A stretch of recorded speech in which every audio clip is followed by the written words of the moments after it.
मसाजोगचे सरपंच संतोष देशमुख हत्या प्रकरणातलं वाशी इथला आणखी एक सीसीटीव्ही समोर आलाय। 9 डिसेंबर 2024 चा हा सीसीटीव्ही आहे। ज्या दिवशी संतोष देशमुख यांची हत्या झाली त्याच दिवशी देशमुखांचे मारेकरी पळून जातानाचा व्हिडिओ समोर आलाय। या 18 सेकंदाच्या व्हिडिओमध्ये संतोष देशमुख हत्या प्रकरणातील आरोपी त्यांची स्कॉर्पिओ सोडून रस्त्याने पळून जाताना दिसतायत। आरोपींच्या मागे पोलीस असतानाही हे आरोपी पोलिसांच्या समोरच कसे पळून गेले असा प्रश्न उपस्थित केला जातोय। या व्हिडिओमुळे पोलिसांच्या कार्यक्षमतेवर पुन्हा सवाल उपस्थित करण्यात आलाय।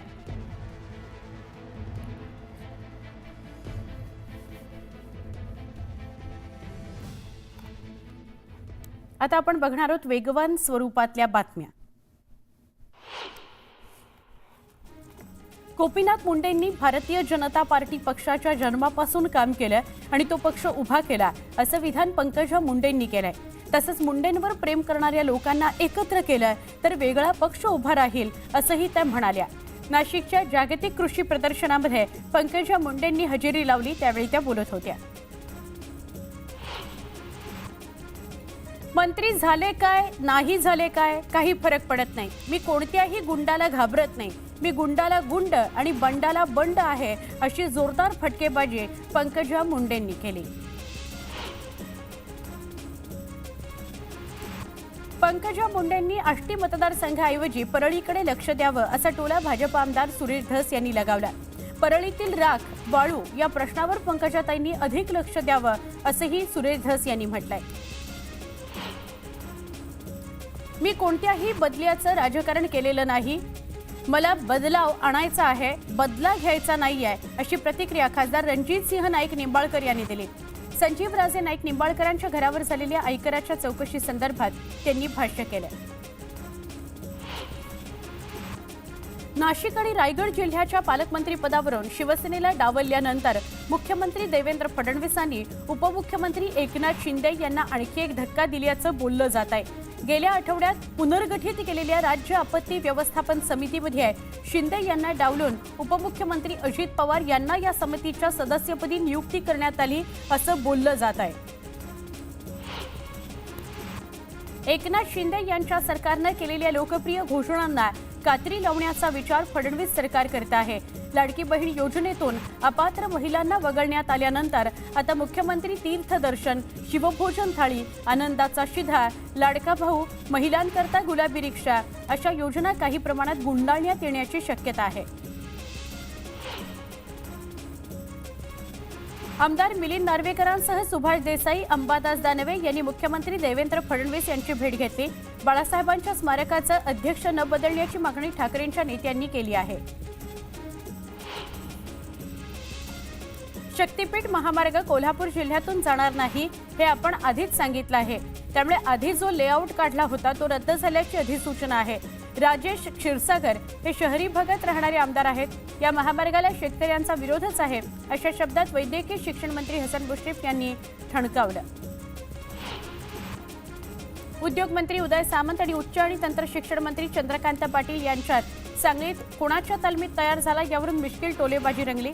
भाषणात बोलताना मंत्री उदय सामंत यांनी आपण जयंत पाटील यांच्या तालमीत तयार झालो असं विधान केलं।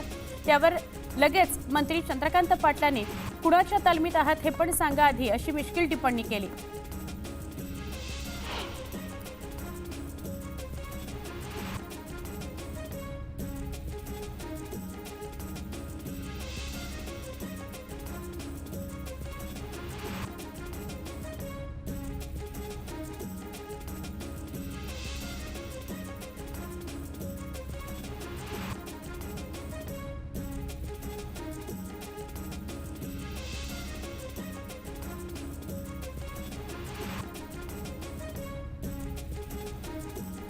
रायगड जिल्ह्याच्या पालकमंत्री पदावरून 7-8 वर्ष संघर्ष सुरू आहे, पण आता वाद न करता हे पद शिवसेनेला मिळावं अशी मागणी योगेश कदमांनी केली आहे।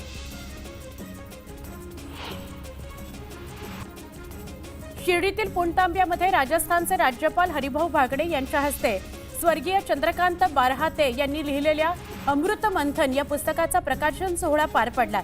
यावेळी राधाकृष्ण विखे पाटील, पोपटराव पवार उपस्थित होते।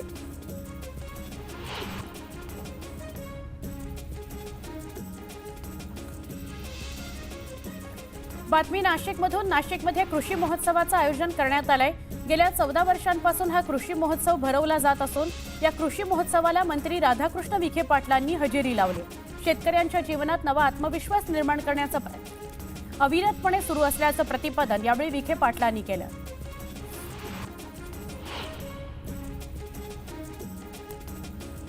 गोंदिया जिल्हा परिषदेच्या 4 विषय समितीकरता सभागृहात झालेल्या निवडणुकीत भाजपचे 4 उमेदवार विजयी झाले, तर राष्ट्रवादी काँग्रेसला सभापती पदापासून दूर ठेवण्यात आले. त्यामुळे गोंदिया जिल्हा परिषदेत मवियात बिघाडी झाल्याचं पाहायला मिळालं.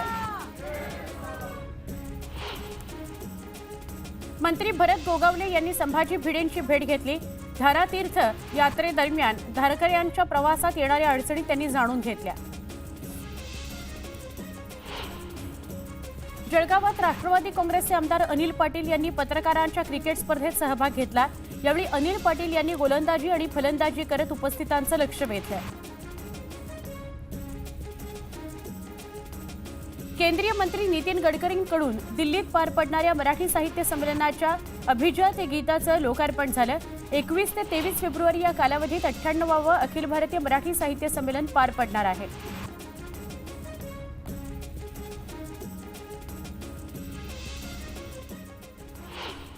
एक महत्त्वाची बातमी बघूया. राज्य मंत्रिमंडळाची आज बैठक पार पडते. दुपारी 12 वाजता ही बैठक असणार आहे.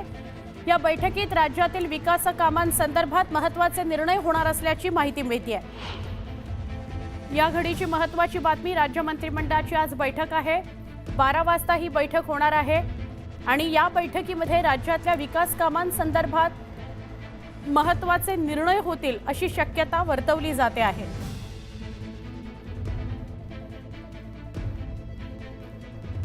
राज्य मंत्रिमंडळाच्या बैठकीमध्ये महत्त्वाच्या विषयांवर चर्चा होत असते आणि लगेचच निर्णय होत असतात. त्याप्रमाणे आज 12 वाजता राज्य मंत्रिमंडळाची बैठक आहे आणि या बैठकीमध्ये विकासासंदर्भात काही महत्त्वाचे निर्णय घेतले जाऊ शकतात.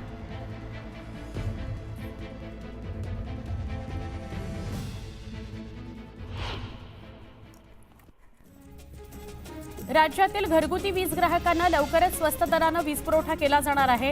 या संदर्भात महावितरणनं महाराष्ट्र विद्युत नियामक आयोगाकडे दाखल केलेल्या वीज दर प्रस्तावामध्ये घरगुती ग्राहकांसाठीच्या वीज दरात टप्प्याटप्प्यानं कपात करण्यास परवानगी मागितली आहे.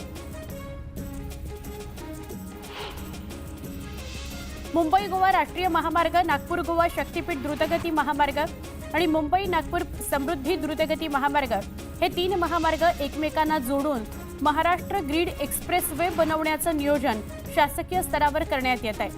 महाराष्ट्र ग्रीड एक्सप्रेसवे वास्तवात उतरल्यावर राज्यांतर्गत वाहतूक गतिमान होणार आहे. बदलापुरात परप्रांतीय फेरीवाल्यांविरोधात मनसेच्या शहराध्यक्ष संगीता चेंदवणकर या आक्रमक झाल्या. रात्री त्यांनी स्टेशन परिसरात फेरीवाल्यांकडे जाऊन आधार कार्डची मागणी केली. ज्यांच्याकडे आधार कार्ड नव्हतं त्यांच्या सामानाची तोडफोड केली.